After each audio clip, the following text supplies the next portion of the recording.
guys, welcome back to my YouTube channel. For today's video, I'm doing something very unlike me, and I'm actually super nervous even filming this because there's no plan. I just kind of wanted to eat this pizza that I just made for myself because I am starving, and talk to you about a few things that are on my mind. I actually made a notes page in my phone. It says quarantine life update / jumble of my thoughts / feelings video. And I have like 5 bullet points of different things I want to talk about. Some of them are, why am I so out of breath? This is from just getting on the bed. Some of them are about things I've learned in quarantine. I learned 2 pretty big things in quarantine. Genuinely, like 2 big life-changing things, to be honest. And I wanted to make a video about the things I learned in quarantine, but 1, it's not over yet. And 2, I didn't want to like have to fake this extra list of 5 or 4 things I learned when really I've only learned 2. I've learned a lot of things, but 2 big things. And then like I want to talk about my identity after volleyball, my YouTube channel, videos, what do you guys see versus who I really am, TikTok, just a lot of stuff. So that's what we're gonna do today. And if you haven't already X'd out of this video, thank you. You're a real one. Subscribe. Wow. Oh, I forgot a napkin. No, I didn't. Yay. Wow, this is so good. It's like a spinach pizza. I'm so hungry. There we go. I can't focus if I'm hungry. So let's dive in. I guess we can talk about YouTube first because I think this video is a good starting point for kind of why I want to talk about this. I don't know why, but YouTube is the platform that to me comes the hardest. Like Instagram comes easy to me, TikTok easy, my podcast easier than YouTube. And it's not like those things are easy. They take a lot of work, but for some reason my YouTube channel just feels harder for me. And I think there's a few reasons. The first reason, sorry, I should have eaten before, but I'm really hungry. I feel like it's kind of on brand to be eating a pizza with carrots. You guys know I love pizza and carrots. When I started my channel, I was playing volleyball at USC. So, wow, we're about to get really deep. I can't believe I'm even saying this on the channel because I didn't really want to address it. But when I started my YouTube channel, I was playing volleyball at USC. So I gained a lot of subscribers. A lot of people wanted to watch my channel because I played volleyball at USC and I posted game day videos and vlogs and things of that nature. For me, it was like, and that was my senior year. So I didn't have another season to vlog about or coming. That was it. And I always feared no longer being a USC volleyball player because I was like, well, what am I gonna post videos about? They're not gonna wanna watch them. No, they don't care about me unless I'm a volleyball player. And so I struggled for a while on like how to navigate my YouTube channel with the changes in my life. And I tried to create videos that were about my life, like my friends, Max, friendships, body image, mental health, just different things.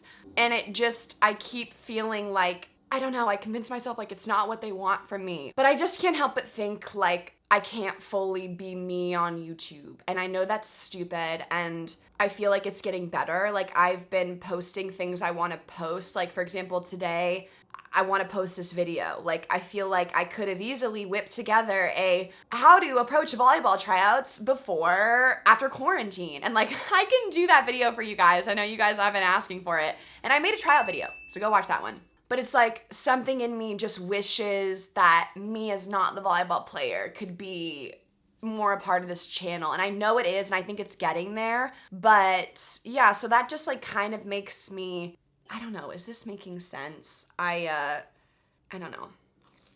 I also don't want to discredit all of you amazing human beings who do watch my videos that are not volleyball related. I know you guys, I comment back to you, I see your usernames. It means the world that you guys watch all of my videos. So thank you so much. Because like that's what keeps me posting things that are not sports related is I'm like, okay, well, there is a group of people that would want to watch this video. But yeah, I don't know, that's just been on my mind. And like, I did struggle with feeling like I couldn't post volleyball things because I want to. I love volleyball. That was my sport. It still is who I am. And I don't want to just never talk about volleyball again. And I post things related to volleyball all the time. And I still have the ability to do that. I almost think the cool thing now is like, I don't have a team practice, crazy student athlete life schedule. So I can take the time to make you guys a really good video on like technique or whatever it is. And I'm gonna do those things and I wanna do those things, but I just wanna be able to do other things too, if that makes sense. Something on this topic is identity after sport. And I know a lot of people have asked me to talk about this. They want me to talk about just this idea that your sport becomes a part of who you are, like very much your identity. And then when your sport is over, like how do you navigate that? Sorry, I keep saying important things and then eating. For me, I wasn't super nervous about my identity after sport or who I would be after sport. I was really grateful to have started my platforms, and I was advocating for mental health, talking about body image. You know, I was giving talks my senior spring. So like I was starting my career and I was excited to become that part of me and to explore that, because I think when you think about sports, it is our identity because we spend every waking second like playing it or thinking about it. And then now that it's over, yes, it's sad and I was bummed and I would love to put on a uniform and play one more game. But also the things we've learned as athletes don't just disappear. Like all the hard work, the resilience, the grit, the time management, the strength, the ability to handle tough situations, your experience with people, just all those things, they don't stop when sport stops. They continue. They're a part of who you are as a person. And those skills can be used in other places in your life. And so for me, I've just been trying to stay excited about that.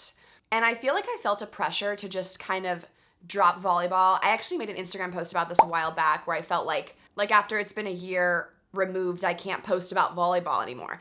And I realized like you don't need to be currently on a team to help inspire the next generation, make videos about what you learned in hopes to help people, talk about what you learned from the game. And so I've actually found great comfort in knowing I don't have to just hang up my volleyball shoes and act like I never played. It's always gonna be a part of me. Hopefully it's always gonna be part of my content. And that's kind of how I've dealt with my identity after sport. And I also feel like, it's pretty crazy how much has happened in, I guess, my social media career, for lack of a better term, influencer. When you hear influencer, like it can rub people the wrong way, and I prefer content creator. But regardless, just everything that's happened in the past year has been wild. I mean, coming this August will be like a full year out of school. And I think when I graduated college, I had like 40,000 Instagram followers, and now it's more. And then there's TikTok now, that's a thing. And there's the YouTube channel, which has grown even since volleyball ended. And so it's just been really cool, and I really love what I'm doing. And it just makes me happy to be able to have relationships with you all, wake up every single day and create things. And my creativity, like while it is kind of stunted with YouTube, it's not stunted, but I guess it's like, I wish a video like this would do well. I hate to say do well, but it's like when people don't watch your videos, you can't help but think, no one cares about this. Don't waste your time on it. And I've been trying to remind myself, like, it's about posting what I want to post, making videos that make me happy. That's why I was just like, whatever, I'm gonna make this video today because I want to do it. Anyways, I feel like I'm ranting, but you guys get it. That's my opening points. I should move on to my next point, but if you're even watching this, thank you. The next thing I wrote, okay, these are the two big things I learned in quarantine, and let me tell you, these are something. I never grew up eating ranch on pizza. Like, we never did ranch on pizza in my house. We did ranch on carrots and everything else, never with pizza. And then I got to college. The first thing I learned in quarantine is it's okay to be misunderstood. And what this means is not everyone has to know what you mean, know your heart, and be on the same page as you. And that's really helped me, because having a platform, having people comment on your videos, say, well, what did you mean here? Or I can't believe you said that. Or you don't, blah, blah, blah, whatever this is. I just need to know, like, I know what my intentions are. And Billy Bob Joe 796 from his basement might not ever understand me. And even if I send a very long response clarifying everything I meant, he's never gonna say, You are right. She's probably never gonna say that. So being misunderstood is something that in that aspect of my career and life, I've had to learn, but also just in general with personal relationships. The person that helped me realize this was the holistic psychologist. You guys know I'm obsessed with her Instagram account. I also had her on RealPod, so this episode is so good. Please check that out. The link will be in the bio. But with my conversations with her, I just realized like not every human being is gonna be in a place where they can understand you and see you for who you are. We all have our stuff we're dealing with. We all have our things we're going through. And being okay with being misunderstood is so much more peaceful. You guys get what I'm trying to say. It's just, you don't have to explain your intentions to people. Some will see you for who you are and some won't. And that's okay. That's just been a huge lesson for me to learn. It's brought me a lot of tranquility. This is the second thing I learned, and this one is game changing. You know what that means. I gotta take another bite of my pizza. The second thing I learned is, like, I think I've said this a million times, a game changer, a life changer. You guys know from some previous videos, I have explained that I feel like I don't really have a friend group, or I feel like I don't have a lot of friends. I have made it clear that I do have a handful of friends, literally 5, who are just great people. I can trust them with anything. They're awesome human beings, and those are my people. Do they all live in the same city? No. Do we all go out to dinner on Friday nights as a girls group? No. Do we have a group chat? No. Do they all know each other? No. But do I know them and I have those relationships? Yes. And that's meaningful for me. For a very long time, I was insecure about not having the things I just mentioned, the big group, the text, all that stuff. And I would just remember like seeing people go out or seeing their pictures at parties or bars and thinking, why don't I have a group to do that with? And I remember like pre-quarantine, actively trying to make friends. Like it was an agenda for me. I had a list in my bullet journal of like people who I can develop better relationships with, people who live near me, people I want to reach out to, like to try to build bonds because I thought I needed that. Then quarantine happened. And for most people, I know this is a lonely time. So I might be different in this way. But I realized that when there was no picture being posted on Instagram for me to see and get FOMO of, there was no event to go to that I didn't have people to bring with. There was no dinner where I needed to invite people. I realized I don't actually need, nor have the emotional space for those extra relationships in my life.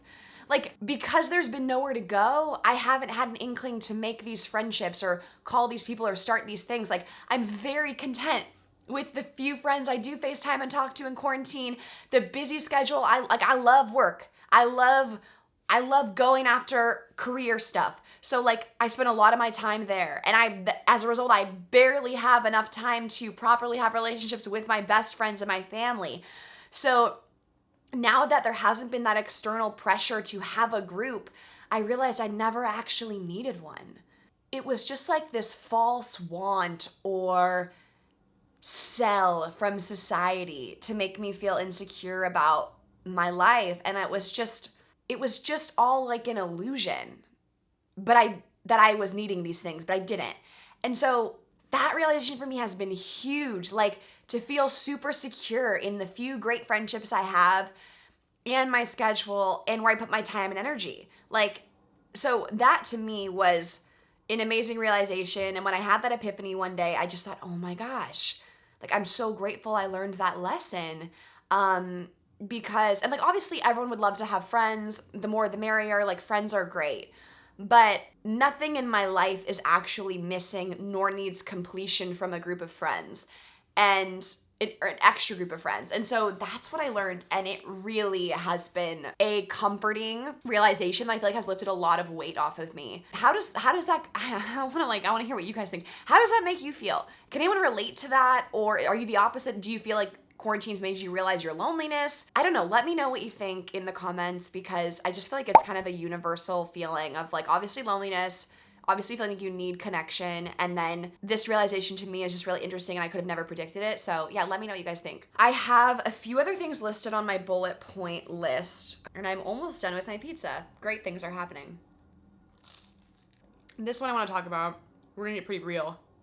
The other thing I wanted to talk about, and this is totally just like my current feelings and thoughts, I tend to do a lot of things for other people. people. They call that a people pleaser. I've just been doing a lot of stuff and I feel like I've been spreading myself super thin. So one of my goals for August is to, this is like kind of seems like a bad goal, but hey, I'm being candid, is no favors. No favors in August. And that's okay. That's okay. I can have 4 weeks in my life where I am prioritizing myself, what I want to do, and things I need to get done. And that's okay. Obviously, if I need to pick someone up from the airport or little things come up, yes. But in general, I'm the kind of person that needs to tell myself I am going to actively think about if it is something I really do want to do and help out with. So I just wanted to share that because a lot of us are people pleasers. A lot of us do things for others all the time, and it doesn't make you a bad person to put a lid on your cup and say, nope, I need to keep this full and I need to drink from it myself. And then when you feel a bit better, take the lid off, pour all you want. But yeah, that is something else that has been on my mind, and I'm kind of excited that I actually made a post-it note on my desk. It says no favors in August. If you guys follow my IG, you saw that. So I'm kind of excited to have 4 weeks where all of my commitments are things I want to do. I highly recommend, if you have the ability to do that, you try it out.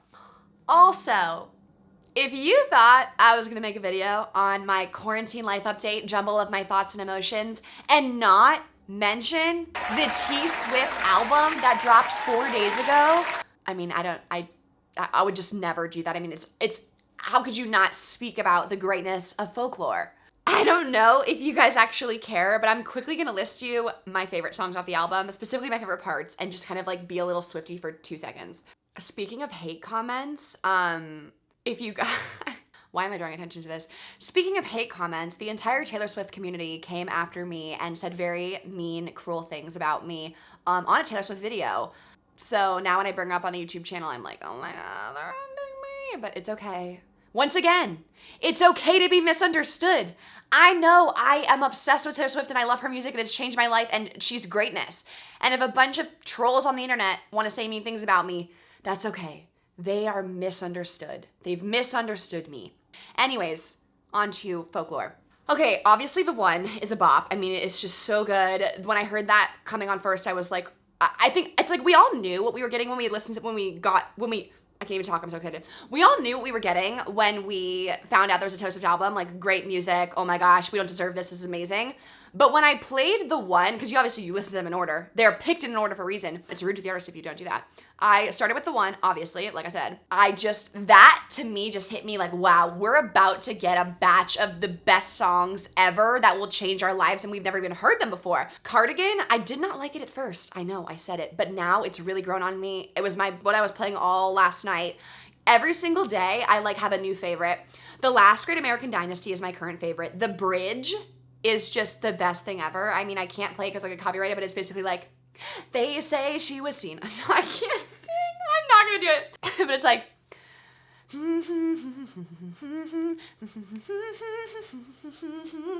and if you guys want to hear me sing, we got to get the Girl Talk video to 1 million views. If you know what I'm talking about, comment down below. Exile, obviously great.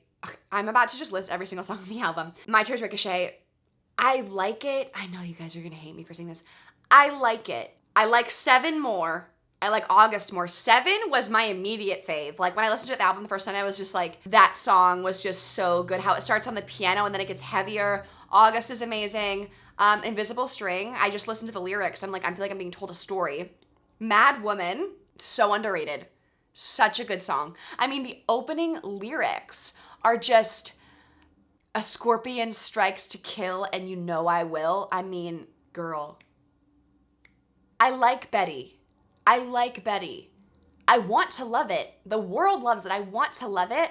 I need to give it more time. I'm not writing anything off. This album's only been out for 4 days. So, I need to give it more listens. Peace. I love Peace. It's so good. But in terms of love, we're gonna go, and this is in no particular order. The One, Cardigan, The Last Great American Dynasty, Exile, 7, August, Mad Woman, Peace. And once again, all of them are great. But yeah, that's my breakdown of the album. Let me know what your favorite songs are. I want to read and see if you guys can relate to anything I said here. I also 1000% ordered Taylor Swift merch. Also, speaking of merch,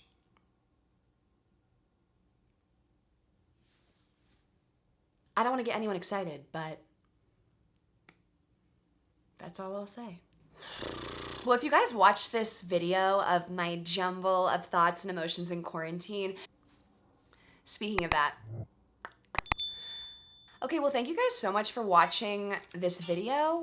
I really appreciate it, and I'm excited to see how this goes over. Watch this get like the most views ever, and I'll be like, what? Either way, if you're just the only person that's watched this and there's one view, I'm grateful for you. Thank you for watching my videos. It really does mean a lot to me. You guys are super incredible humans. I can tell from our comments and just from all the love and support you show me. So thank you. I really do appreciate it. If you're not already subscribed to my YouTube channel, make sure you subscribe, and you can also follow me on various social media platforms. And guys, check out the Holistic Psychologist episode of my podcast. It's really good. I'm not kidding. Like, I wasn't just bringing it up to plug the podcast. I genuinely learned so much from her that it was one of my quarantine things I learned. Thank you for watching, and I will see you next week for my next video. And yeah, that is all.